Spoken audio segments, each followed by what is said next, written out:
Today I'm participating in the Try It Tuesday, hosted by Sammie over at Unicorn Dust Designs, where I'm recreating a decor piece 2, 3, 4, inspired by some amazing DIYers that I just love to watch. Now I'll tell you more about that later and have everything linked in the description box below. Now, for the first DIY, I absolutely love to watch this girl craft. She is amazing. She does really cute stuff. You should check her YouTube channel out, subscribe, and watch what she makes. She made this cute little sign, and I'm going to do my own version. I couldn't find the little, whatever you call it, so I made my own by I had these in my stash from Lowe's or Home Depot, and I just took them out to the saw and cut them the length I wanted so I could make one of those little pallet signs. That's what they're called. I didn't have one. So I'm putting the measurements on the back, and I'm just using these little towering tumbling blocks as spacers. I'm going to use some craft sticks as my little boards in the back. I'm using some wood glue and some hot glue.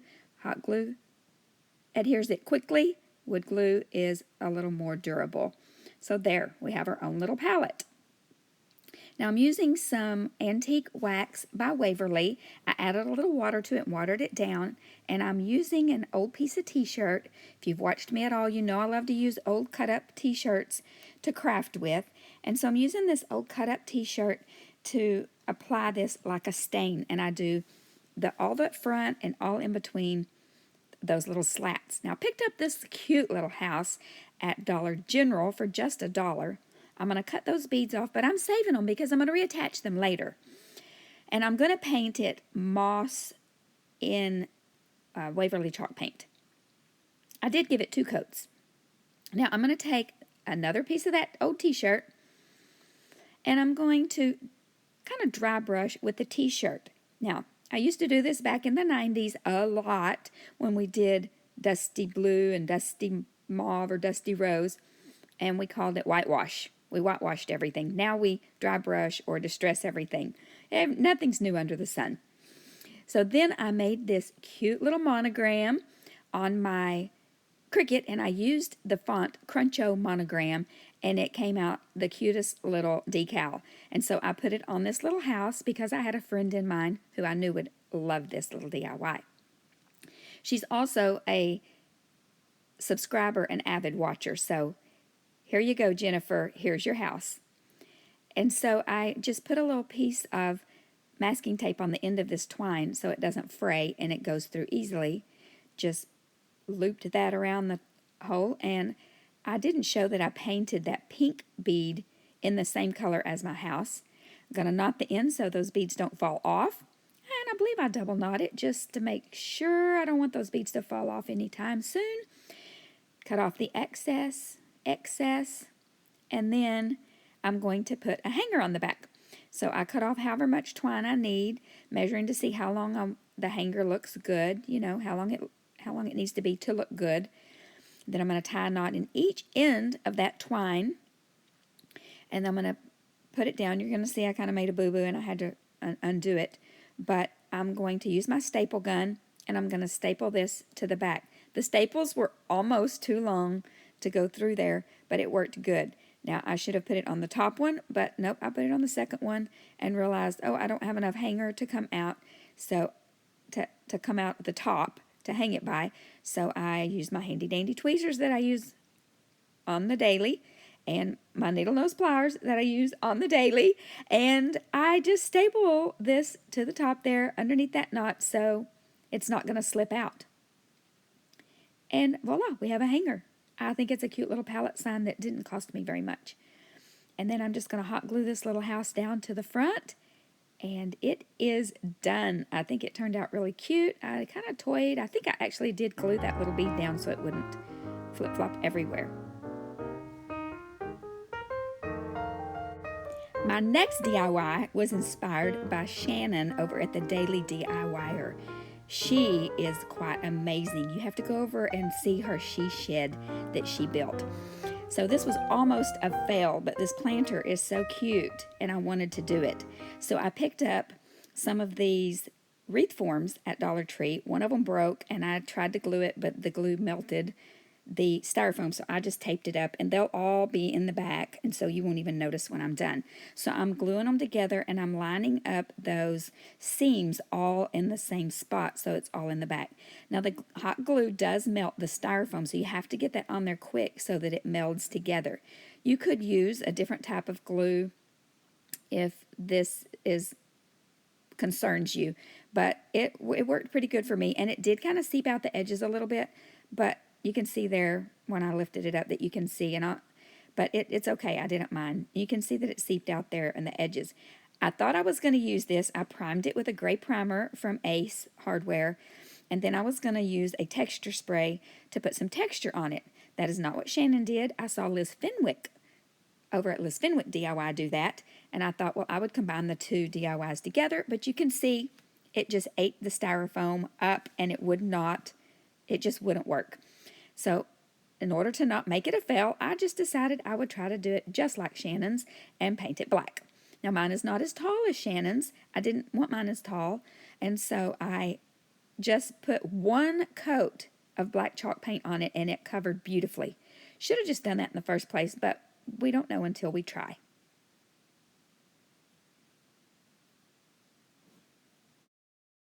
I mentioned Liz Fenwick earlier, and she is quite amazing. She's been in magazines. She is just a beautiful person. But I saw these lanterns. Well, they're not lanterns. They're candle holders, but they look kind of like lanterns. And she made it look so easy. But I picked up this bamboo. It's to make like baskets. And so I picked it up at the thrift store for $1. I never find good things at the thrift store for $1, so I picked it up. But it was really, really stiff and hard to work with. She made hers look like it was really easy to work with, and she spray painted hers, but I wanted to keep mine kind of natural looking, so I just took this gold metallic paint and gave it like a dry brush almost, like a really thin coat. And trying to glue this stuff down, I'm not going to lie, I cut a lot of footage out because you did not need to see me struggling. It was not easy. But it turned out so cute in the end. I'm very pleased with how it turned out, especially because of the struggle, right? The struggle makes it sweeter. I don't know if that's like true or not, but sometimes it is. So I'm just using E6000 and hot glue, and I'm using lots of painter's tape and just putting that strapping down. I don't know what you call this. It's to make baskets. It's a bamboo. I don't know. Leave me a comment in the comments below and let me know what this stuff is called. Some kind of bamboo strapping to make baskets. And so I just kept using hot glue and E6000, strong hold, permanent hold, and then quick hold. But nothing was really holding it good till I put that painter's tape on because it was so stiff. But I'm going to leave all the DIYers that inspired me to make these projects today in the description box below, as well as a playlist to the Try It Tuesday challenge today. So go check them out. If you love watching DIY videos, you are in for a treat because there will be tons of fun videos of people doing recreations, and it's fun to see other people's interpretations of DIYs. So lots of clamps, lots of tape. Here it is. Turned out cute.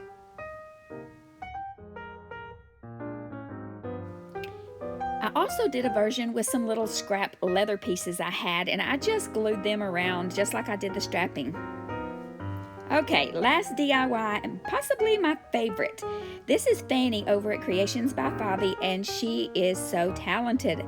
I have just found her recently and loving her content.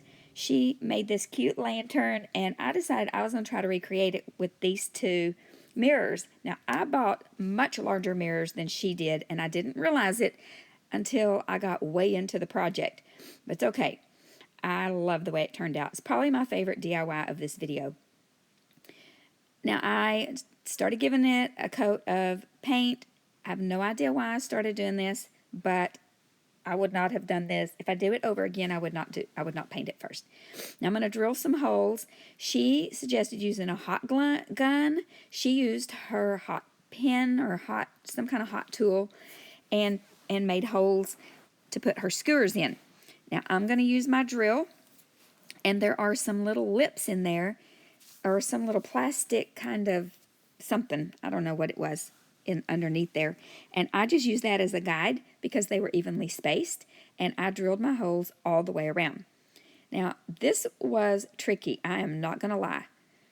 I marked on the, well, this part wasn't the tricky part. Just using these skewers and trying to get it all, yeah, it was all tricky, but it turns out beautiful. So I marked where my top and bottom were going to be so I would know where to place the beads. So I count out all these skewers, way too many, but anyway, it's good to have extras. And I measure and I mark them all where I need to, kind of a guide to where the beads need to go. I don't really know how to explain this, but where I need like the bottom bead to be.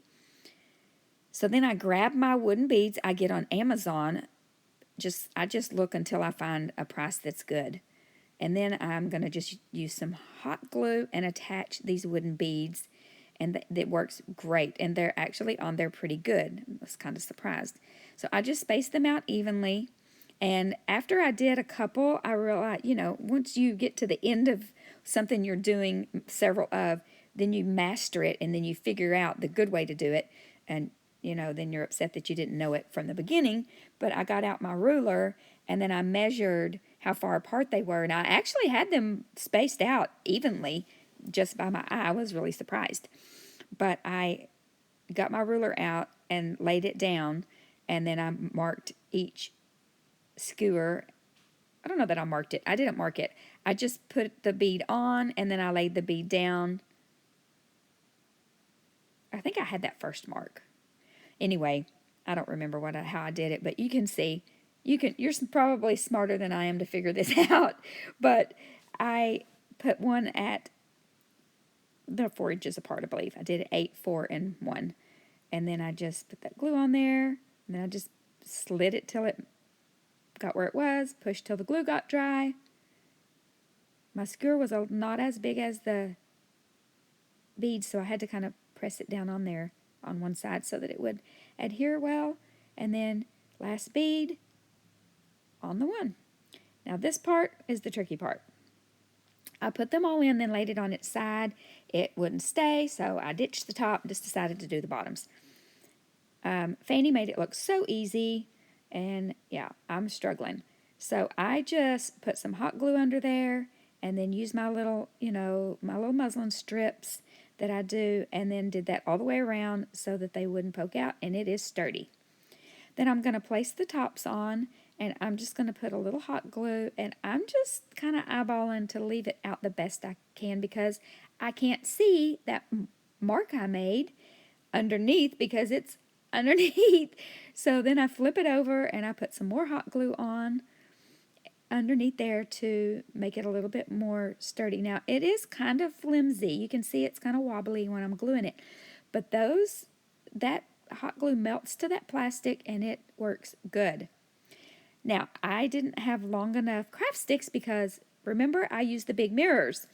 So I just made it kind of like you would a wood floor and just kind of I didn't really bricklay it. I just sort of did it however I wanted to. You do it however you want to, or make a smaller mirror and use the craft sticks will fit. But I love the way it turned out. So I just drew my circle, and then I laid them out on the circle. I started trying to cut them first. Then I was afraid they wouldn't all fit good. Then I used the wrong one. It's like putting a puzzle piece together. It was fun. This part was really fun, I will have to say. Then, see, I cut some, and then some I cut before, some I cut after. Then I trimmed it.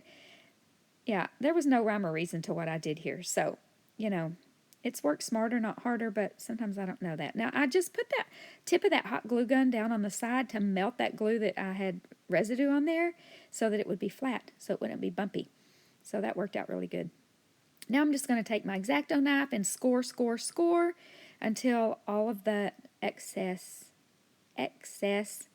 is having a hard time saying that word today in case you haven't noticed. Well, I get all the excess off, and it worked pretty good. I had to score it maybe 4 or 5 times, but it got me a really nice edge. And then I just took my sanding block, and I always wrap a little piece of sandpaper around it, and then I just sanded the edges really good. I gave the top just a light sanding. It was fine. It wasn't rough, but I just wanted it to be a little smooth. Then I took my antique wax. It's like one of my favorites, and I know a lot of us DIYers use this on the regular. So I took it, and I had to get me something to put under so I didn't waste up all my good paper.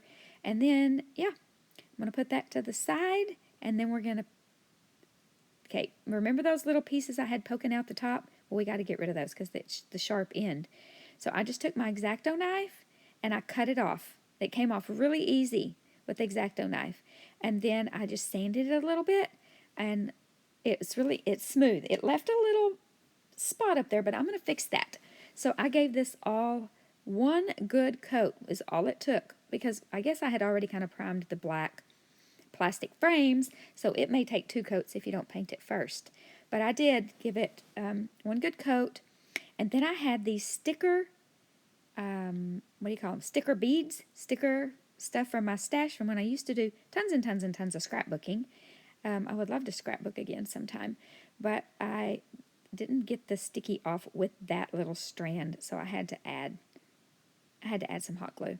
But then I just cut these sticky beads, sticky half beads, all the way around the top, and then they were already white. Yay! So it didn't take much paint to coat them and cover them up. So I just gave them a coat of paint, and then I just touched up whatever looked like it needed a little extra white. And it didn't have to be super covered because I'm going to put some antique wax over it to get that wood grain look. And I absolutely love this look. So just straight out of the jar, I put a light coat of this. I kept thinking I needed more, but I didn't. It actually looks like wood. It's amazing how this works. So I put one coat of this antique wax by Waverly all over this lantern. Now, she put a handle on hers. I didn't put a handle on mine. I may go back and put a handle on it, but I don't know. I just didn't put a handle on it. So I wanted to just and she put a glass candle holder in the middle of hers, but remember, hers is smaller than mine. So I didn't do that. I didn't do that either, but wait till you see how I styled it. I think it turned out beautiful. I am actually leaving it in the spot where I staged it to take the picture. I was like, it looks really cute here. I think I'm going to leave it. That doesn't happen very often with my DIYs, but occasionally I do love it. So look how cute. Yes. Now that white that you see is going to be underneath on the top, and you don't even see it. Now I was going to glue that in, but guess what? It popped right back in just like it was in the beginning, and it was very secure, and it fit nice and tight, and nothing was sticking out. That was a win-win right there. Yes. So look how pretty it matches. It is so pretty.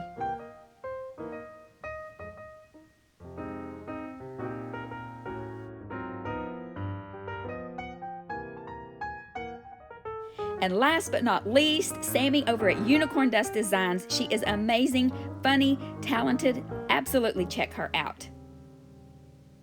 Thanks for watching.